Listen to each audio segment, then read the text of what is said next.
all business, all the time. Would you like fries with that? Mr. Jackson's office, how may I assist your call? Hello, this is Miss Shepherd. How can I help you today? These are all 3 different job titles. These are all 3 ways on which you can answer the phone. Which job you want depends on the type of way you communicate in a business setting.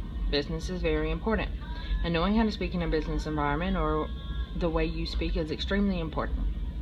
First, I will discuss communication, listening, verbal and non-verbal communication, and how they affect the business. Next, I will discuss how interviews and meetings are important in the business aspect. Last, I will discuss how visual aids and delivery help your presentation. Well, let's get started. Communication.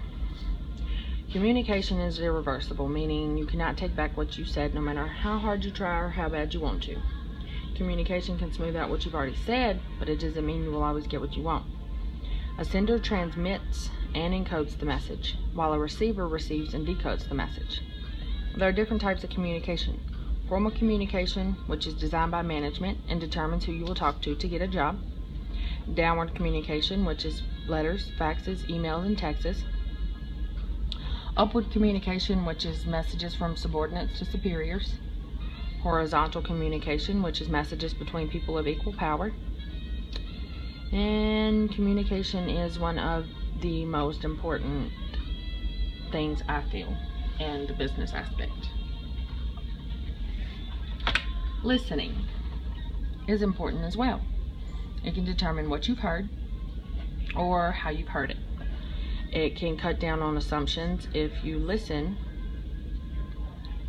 There are many different barriers when it comes to listening. You have your environmental barriers, which are now noisy crowds or a lot of racket on a factory floor. Your psychological barriers, which are preoccupation, which means you are preoccupied with an argument you and your boyfriend had, or a text that was sent to your best friend right before class, or something that's happening at home. Then you have your physical barriers, which are headaches, earaches. Being sick can keep you from listening, can keep you from what you're actually hearing. Then you have your verbal and non-verbal communication. Verbal communication, of course, it can be tricky because it's when you speak.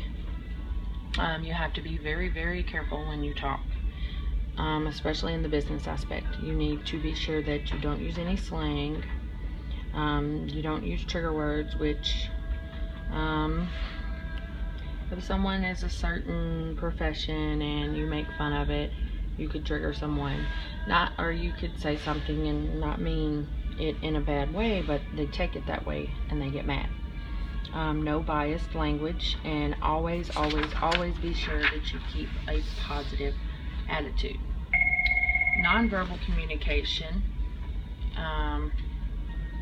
is even trickier than verbal communication. Your appearance, you always need to dress appropriately. Make sure that you know how you should be dressed.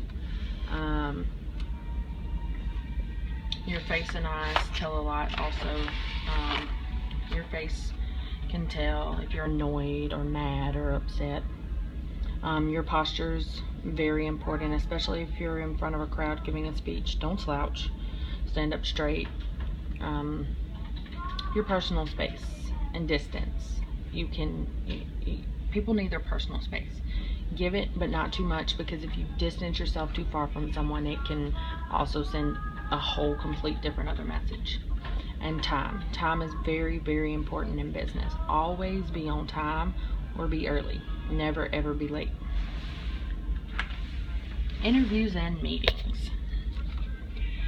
These are 2 important factors in business. I mean, without the 2, you wouldn't get a job or be able to get the job done. Interviews have certain procedures that you should follow. You should plan the interview. Think about, what's going to happen and what you want to happen. Define the goal while you're there, or whoever you're interviewing while they're there. Identify and analyze the other party, whether you're the interviewer or the interviewee. Prepare a list of topics. Consider possible questions. Maybe you're going for a restaurant job. You know, why do you want this job? Have you ever worked in, restaurants? If this situation happened, what would you do? Type questions. Arranging the setting is more of a interviewers. If you're doing the interview, you can arrange the setting. There's many types of interviews as well, which is your information gathering interview, which you gather information and define the goals and questions. Career interviews, which helps a person get information on a career they're interested in.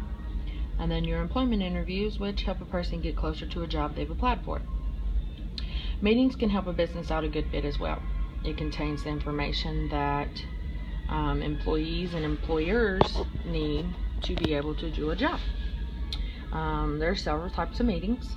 You'll have your info sharing meeting, which is more for doctors, nurses, and police officers, things of that nature.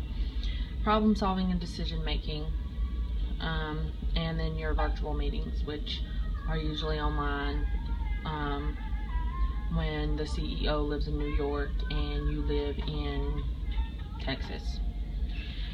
There are certain situations on when to have meetings and what to say and do during those meetings. You should always begin your meetings by identifying your goals and telling your team how they can help out. Be sure to keep a positive tone and do not place blame on a certain team. Like in a restaurant setting, try not to place too much blame on the servers or too much blame on the cooks. You could lose your whole team by doing that. Concluding your meeting should be done when the scheduled time has arrived, or your group lacks resources, or the agenda has already been covered. Be sure to conclude your meetings on a more positive note. Try not to be negative.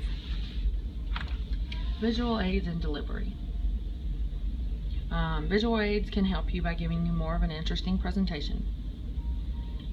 You can use objects and models, photos, diagrams, pie charts, bar and column charts, videos. As you see, these are all bar charts. We do have a pie chart over on one side, but it's little. You can also have a chalkboard or a dry erase board or handouts. Your delivery is extremely important. How you deliver a presentation is what captures and keeps your audience interested.